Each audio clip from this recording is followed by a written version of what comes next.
Hey guys, my name is Ryan. And my name is Miska. And welcome to Overwatch Central. So some buffs and nerfs hit the PTI yesterday, as well as some custom menu changes and updates. In this video we want to go over the changes made to these heroes, and also whether these changes can fix some of the fundamental problems with these heroes. The news has been out for about 24 hours now, so it's not breaking news, but we'll hopefully give you a gauge on what's going on. Also, before we start this video, we have opened up our Discord server to the public. You can find a link in the Discord in the comments and description below, but let's get back on track talking with the Ana nerf.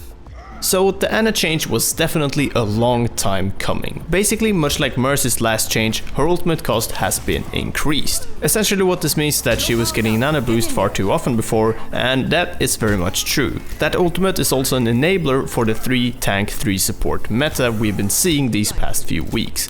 The ultimate is strong and super useful to use on something like a Reinhardt, but with the amount of healing Ana could actually do, the charge was super quick. Probably one of the fastest charging ultimates in the game right now. Well, at least on the live version. This has been pushed to Ana, bundled with a bit of a buff increasing the biotic grenade's radius from 3 to 4 meters. So all in all, she should still be very much viable in the meta. If you look past the ultimates, the biotic grenade is probably one of the strongest abilities in the game. The offensive and defensive effects it has on your game is absolutely staggering, so having a minor buff to this isn't minor at all. What do we think? Well, Ana isn't really going to be going anywhere, but it does cement Zenyatta's place in the meta a little bit more. Currently the two could be mixed and matched alongside Lucia and do great, but this is a change we've been wanting for a while and should make the whole tank meta a little bit more bearable.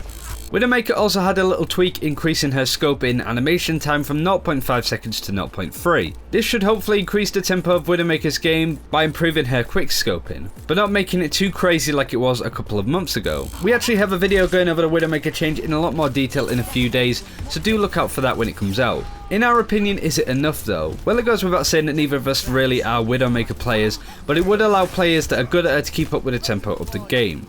The quickscope nerf to Widow made her feel very clunky and horrible, so fingers crossed that this helps with bringing her back into the meta somewhat without making her as OP as she used to be. Junkrat is next on the buff list, although it's not a major one. At least when reading the patch notes, we'll see how it compares later on, of course. It literally reads that Riptire will now activate more quickly. So less of Junkrat just shouting fire in the hole and more of actually blowing stuff up. Riptire was an ultimate that you can quickly maneuver and avoid if you saw it coming. We saw the countdown decrease to Diva's self-destruct went down, and can agree that it really increased the usefulness of the ability and also increased the pace of the game. In the time you hear a Junkrat ult, you can sort of locate where he is and telegraph where the tire may be coming from. For those inexperienced with the Junkrat and using the ultimate, it can be fairly easy to just waste it. A Pharaoh ultimate comes out of nowhere, the same as Reaper's, Genji is announced beforehand, but by that point he's already in your grill. But Junkrat was a whole nother story. So this adds a bit more tempo to Junkrat's game, which could really benefit the hero as a whole. Is it enough to see him used more in pro teams and so on? Probably not, but as we discussed in Junkrat's video we did last week, if you can play him well, then have fun with this update, as it should help with those multi-kills.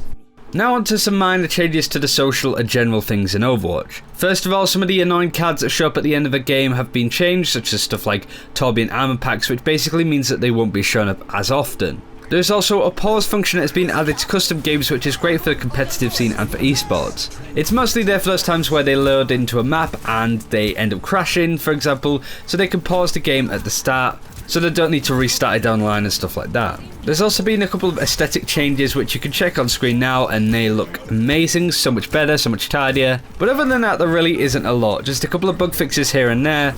But that's pretty much everything. Well, the changes are fairly minor, but do allow Blizzard to test the waters with 3 characters. E-League is next week, so pushing major balance changes now would be suicide and a very good way to get the pro teams very upset at you. Even with these minor changes, implementing them into the live service before such a big tournament would still be enough of a problem. It gives Blizzard food for thought, whether more can be done to very faintly change these heroes, and then once they actually feel that Ana or whoever it is in a good spot, they shift focus onto the next hero. Whilst the major changes we saw around the time of Gamescom were in a much higher volume and also much more major, it made the meta very confusing and a bit of a mess to begin with, so whilst these changes won't steal any headlines, they are a step in the right direction in terms of balancing Overwatch.